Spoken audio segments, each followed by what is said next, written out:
Yai, saya ini mau ada open bidding. Kiai, gimana? Ya musuhnya berat Kiai. Ya sudah, nih doa. Disuruh kemudian baca sholawat. Disuruh untuk sholat. Nggak ada yang kemudian kasih apa sikap kasih apa itu dukun kalau udah kayak gitu. Kalau Kiai ya kayaknya berat le ngomongnya gitu berat kamu santri kok kan gitu. Ya kalau santri pakainya ya pakai doa, pakai baca Quran, jangan pakai dukun. Dukun apa? Lo pakai perewangan. Perewangan itu apa? Jin kan gitu. Untuk nundukin siapa? Nundukin atasannya. Enggak usah. Ya, mohon aja sama Allah. Nih kalau kamu minta sama Allah, nih sholat tahajud, yang jangan putus-putus kan gitu. Berapa? Ya 2 minggu paling enggak. Jangan putus. Kalau putus ya ulangi lagi. Loh, tapi musuhnya berat. Lah kamu mau apa enggak? Musuhnya berat, main sogokannya 2 miliar. Lah kamu mau apa enggak? Nah, kadang disyaratin kayak gitu datangnya ke siapa? Ke kiai. Lah duitnya itu kayak gitu. Jadi sekadar. Terus kemudian ada lagi, kalau yang di Aceh itu ahli urat. Itu ya kiai itu kan. Datangnya ya pakai baju biasa, celana levis, tapi kemudian ada orang perempuan laki-laki, tolong tengku, nah, dipegang anunya, nah, terus masukin duit, kayak gitu feodal apa enggak? Ayo coba deh, orang Aceh ahli apa ketek gitu, kemudian tinggal yang datang itu masukin 10.000, 20.000 semampunya. Yang di situ sudah tuh punggung saya keselip, saraf saya kejepit, terus gitu aja, itu yang kasih duit itu nggak diminta dalam bentuk amplop, langsung aja dimasukin ke dalam apa sakunya. Kenapa? Mereka ngerasa di oh lo kayak gitu itu loh Pak, kerjaannya nolong orang.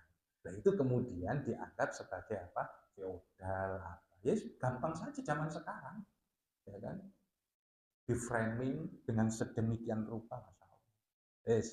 Maka orang tersebut akan, selama orang tersebut takwa kepada Allah, ya Allah akan mencukupi. Hanya saja ada banyak yang enggak betah. Kenapa enggak betah? Lapar itu enggak betah.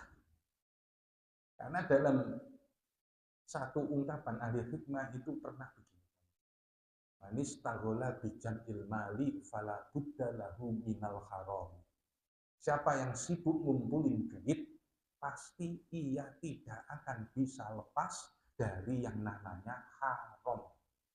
Cobalah bapak-bapak ini nun sewu, sibuk nyari duit, berburu duit. Bisa nggak lepas dari haram? Minimal Spanyol, separuh nyolong. Sama spagor, separuh goro, separuh bohong. Iya kan? Ayo, ngaku aja, saya juga. Loh, kadang kalau orang itu disibukkan nyari duit, kadang pray kanan, pray kiri. Sudah nggak peduli halal haram, karena memang yang dicari dia terbawa oleh yang namanya nafsu. Nah, maka sebaik-baiknya bekal itu adalah takwa. Kalau nggak usah, nggak bisa, ya jangan dipaksa. Kalau harus nyokok ya sudah berhenti di situ. Nyari jalan lain, entah didatengin tiap hari kan. Nah, ya kan urusan birokrasi kan gitu. Saya pernah jadi kepala sekolah untuk mendapatkan izin amdal dimintain 25 juta. Ya Allah. Akhirnya saya tiap hari datang diusir lagi, datang diusir lagi, datang diusir lagi. Itu ya kan 25 juta, kita nggak punya apa-apa. Itu datang terus setiap hari, datang terus. Sesuai bosan akhirnya keluar amdalnya. Itu. Nah biasanya bawa palu yang lebih gede. Palu yang lebih gede itu maksudnya caranya kalau orang politik, kalau di situ kemudian apa, nggak keluar anunya, panggil teman LSM, lembaga swadaya masyarakat, bahwa yang sekalian. Nah, kalau enggak di demo. Nah di Indonesia itu masih kayak gitu. Gitu. Yang keberapa? Wal ibadatu. Oh ya, wal ibadatu khairu bidha'atin. Ibadah itu sebaik-baiknya barang dagangan.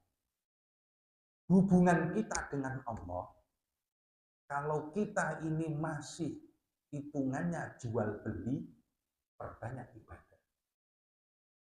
Ada hubungan dengan Allah itu kaitannya antara penjual dan pembeli. Dan Allah mengikat. Man dzalladzi yuqridullaha qardan hasanan.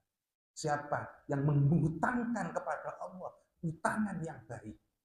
Nah, caranya itu adalah dengan amal soleh.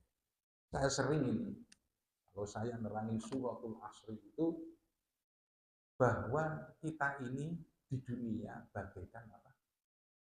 Dagang. Modalnya iman. Dagang itu begini loh Pak, tahu nggak kita ini bakal ada yang beli? Dagang kelontong, ulangan digrosir, dibawa ke rumah. Tahu nggak barang ini yang beli ini siapa? Tahu nggak? Nggak ada yang tahu kan? Tapi modalnya iman.